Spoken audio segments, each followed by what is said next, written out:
আমরা যে জনকল্যাণ মহিলা সমিতির তরফ থেকে আমরা চাই যে তুলিনাথ এবং বিনয়নাথ তারা যে দুইজন যে ভাগিয়ে গেছে, এত যে ধিক্কারজনক যে কাজ করছে এটা মানে 3.5 বছরের শিশুকে ফেলে উধাও মা, ননদ জামাইয়ের সঙ্গে পালানোর অভিযোগ। ধলাই থানা এলাকার ক্লেভার হাউস গ্রাম পঞ্চায়েতের শালগঙ্গর পার গ্রামে চাঞ্চল্য। অভিযোগ 3.5 বছরের কন্যা সন্তানকে ফেলে রেখে ননদ জামাইয়ের সঙ্গে পালিয়ে গেছেন তুলিনাথ নামের এক গৃহবধূ। ঘটনাটি ঘটে 31শে ডিসেম্বর গভীর রাতে। স্বামী রাহুল নাথ জানান, রাত 2টো নাগাদ শিশুর কান্নায় ঘুম ভেঙে দেখেন স্ত্রী ঘরে নেই। পরে তাঁর ছোট বোনের স্বামীর গাড়ি দেখতে পান। 9 দিন পেরিয়েও নিখোঁজ মহিলার কোনো সন্ধান মেলেনি। সমাজ কল্যাণ মহিলা সমিতির সহায়তায় ধলাই থানায় স্বামী রাহুল নাথ এফআইআর দায়ের করেছেন। ঘটনায় চাঞ্চল্য এলাকা জুড়ে, পুলিশ তদন্ত শুরু করেছে।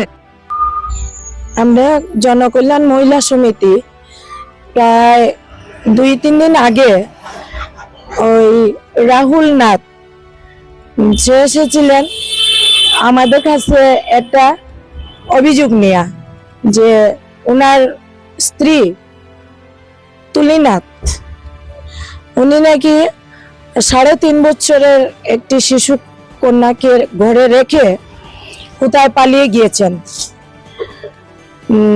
গত 31/12/2025 মানে লাস্ট ডিসেম্বরে ওই দিন রাত্রে 2টা নাগাদ উনি পালিয়ে গিয়েছেন। তখন রাস্তাঘাটে সেই দিন তো 31st জন্য সবাই তো রাস্তাঘাটে হুলস্থুল, অনেকের হাসি খুশি এরকম।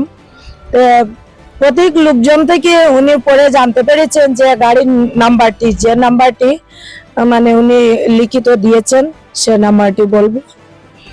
আর উনি গিয়েছেন যে গাড়ির নাম্বারটি পেয়েছেন যে অন্যের কাছ থেকে, সে নাম্বার থেকে বুঝতে পেরেছেন যে ওনার যে ওই স্ত্রী তুলিনাথ উনি নিখোঁজের পিছনে সম্পূর্ণভাবে বিনয়নাথের হাত আছে, কারণ সেই নাম্বারটি উনি বুঝতে পেরেছেন যে বিনয়নাথের, এই বলে আমাদের কাছে একটা অভিযোগ দিয়েছেন।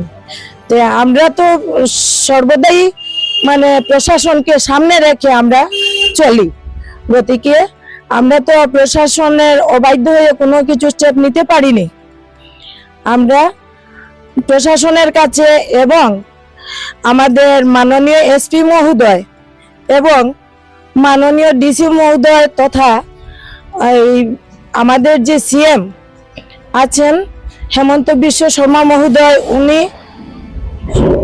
উনি সহ যেন মোদিজির কাছেও এই বার্তাটি পৌঁছে, কারণ এটা সম্পূর্ণভাবে আমাদের ইন্ডিয়ান মানে আইনের বিরুদ্ধে। কারণ এক মহিলা হোক আর পুরুষ হোক, প্রথম বিবাহের ডিভোর্স না হওয়া পর্যন্ত অন্য পুরুষ হোক মহিলা হোক সে বিবাহ করতে পারে না, এটা আমরা জানি। তাছাড়াও বারবার আমাদের যে হেমন্ত বিশ্ব শর্মা মহোদয় বারবার পত্র পত্রিকা নিউজের মাধ্যমে বলছেন, এভাবে যদি কেউ কোনো জানিয়ে অপরাধ করে তবে তাকে 7 বছরের কারাদণ্ড দিতে হবে এবং জরিমানা, জরিমানা 1 লক্ষ টাকার মতন জরিমানাও দিতে হবে। এত সব জেনে শুনে ওরা যখন এইভাবে কাজ করেছে, এটা অত্যন্ত লজ্জাজনক কাজ করেছে এবং সমাজ বিরুদ্ধে কাজ করেছে। তাদের দ্বারা আমাদের যে সমাজের, যে সনাতনী সমাজের, যে শুধু সনাতনী বললে মানে ভুল হবে, মানুষ সমাজের কোনো সমাজেও এভাবে এই যে নিষ্পাপ এই শিশুটিকে ছেড়ে এইভাবে যে তারা পালিয়ে গিয়ে মানে হাসি আনন্দ করছে, সেটা সম্পূর্ণভাবে ধিক্কারজনক এবং এটা ভাবতে গেলে এই শিশুটির পাপ, মানে পাপ ওরা গ্রহণ করছে, কিন্তু তাদের এই জ্ঞানটুকু নেই।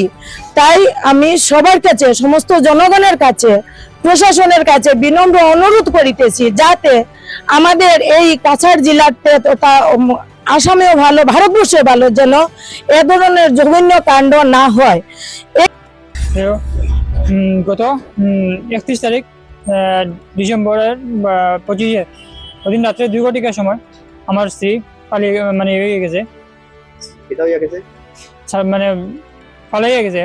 আর লগে আমার ছোট বোনের জামাই বিনয়নাথ, এটা নাম ছোট বোনের জামাই বিনয়নাথের সঙ্গে, মানে যতটুকু সম্ভবত আমি তার নিজস্ব তার যে কারের সঙ্গে গেছে, আমি যতটুকু জানি না, পরে আমি খবর পাইছি যে আমার কারের সঙ্গে তার কারে হইয়া গেছে, তার কারে যখন গেছে যতটুকু পুরো শিওর তার সঙ্গে পালিয়ে গেছে। তারা চাল চরিত্র কেমন দিন থেকে তুমি বুঝতে পারছো? বুঝতে পারতো যে গত এর আগে নেক্সট স্টেপে একবার গেছে। তো আমার ঘরে তো আমার ছোট বোনের যখন স্বাভাবিক শিশু বাড়িতে আওয়া যাওয়া করে, আমি তো অতটুকু মানে সন্দেহ করার কথাও নাই, মানে দেবর ভাই জং চামচা করে ওরকম আর যা, এটা তো আমার সন্দেহের কোনো কথাও নাই। তার পরেও ঘর সবসময় আওয়া যাওয়া করতো, এই করতো। এরপরে নভেম্বর মাসে ওরকম একদিন কি হতে গিয়ে তারা বাড়িয়ে গেছে গিয়া, আমি ঘরে আসলাম না। আমার বোনে আমায় ফোন করে কইছে যে তারা বোনের জামাই তার জামাই করে নাই, আর তাই ফোন করে দেখ। আমি করলাম তো তাই করে ফোন করলাম, দেখে আমার ঘরে স্ত্রীর ফোনও সুইচ অফ, ফোন ঢুকেন না। ঘরে এলাম, আর পরে তাইরে করে পাইলাম না। যখন তাইরে করে পাইছি না, তখন তার বোনটা বললাম যে তাই তো করো নাই, তো তখন বোনে কইছে না হেও করো নাই। দুটা ঘরে থেকে গেছে গিয়া, যাওয়ার পরে প্রায় 1 মাসের মতো আপনারা তো খুঁজাইছি, পাইছি না। 1 মাস পরে পাইছি, তারা ঘরে শিলচারের মধ্যেও আসলো, তারা ঘুরিয়ে আইছে। আবার পরে আমরা সমাজের মধ্যে প্রাচুর্য করাইয়া সবকিছু, সমাজে যতটুকু দণ্ডখাত আসলো সবকিছু করাইয়া আমরা ঘরে উঠাইছি। কতটুকু তারা স্বীকার করছে যে না, জীবনে কোনো ভুল করতাম, আমরা ভুল হয়ে গেছে, আমরা মাফ করো।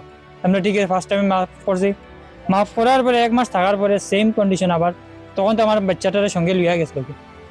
এখন নেক্সট ডে যখন আইসে, আওয়ার পরে আমার বাচ্চাটারে আমার সঙ্গে যখন রাখিয়া চলে গেছে। এখন তুমি কিটা চাও এই বিয়ে হারে? আমি তো চাই যখন এখন পরে দুটা কারা শাস্তি হোক, তারা দুজনের পুরা কারা শাস্তি হোক। তুমি এফআইআর করছো? এফআইআর করছি, দুটা জনের কারা শাস্তি হোক। মানে আজকে ছোট বাচ্চাদের মা ছাড়া থাকা কি অসুবিধা, আজকে আমি মা ও বাবাও আমি দিওর দিকে আমি চালাইয়া যাইলাম। একটা বাচ্চার দিনে রাত্রে খান্দা ঘুমায় না, কত কষ্ট করি আমি নিজে করি। আজকে শিশুটার ইয়েটা কি, আমার নাম রাহুল নাথ। আমরা মানে সাংঘাতিক দীক্ষা জানাই তারার এই কাজের লাগিয়া। আর আমরা সমস্ত জনগণের কাছে অনুরোধ জানাই যে তারার এই জঘন্যতম এই যে ঘটনাটারে উচিত শিক্ষা দেওয়ার পক্ষে যে যেখানে তারারে মানে দেখে যেন পার্শ্ববর্তী থানাতে অতি সত্বর জানানোর লাগিয়া, যাতে তারা মানে উপযুক্ত শাস্তিটা পায়।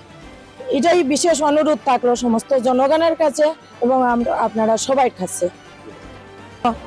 অত্যন্ত কঠোরভাবে এটা দৃষ্টিগোচর করেন, এটাই আমি বলতে চাচ্ছি। এবং ওদেরকে যে যেখানেই মানে দেখতে পান, জনগণদের কাছে অনুরোধ করছি ওরা যেন আমাদের থানার সাথে যোগাযোগ করেন, বা আমরা জনকল্যাণ মহিলা সমিতির সাথেও যোগাযোগ করেন, যাতে তাদের উপযুক্ত শাস্তি দেওয়া যায়।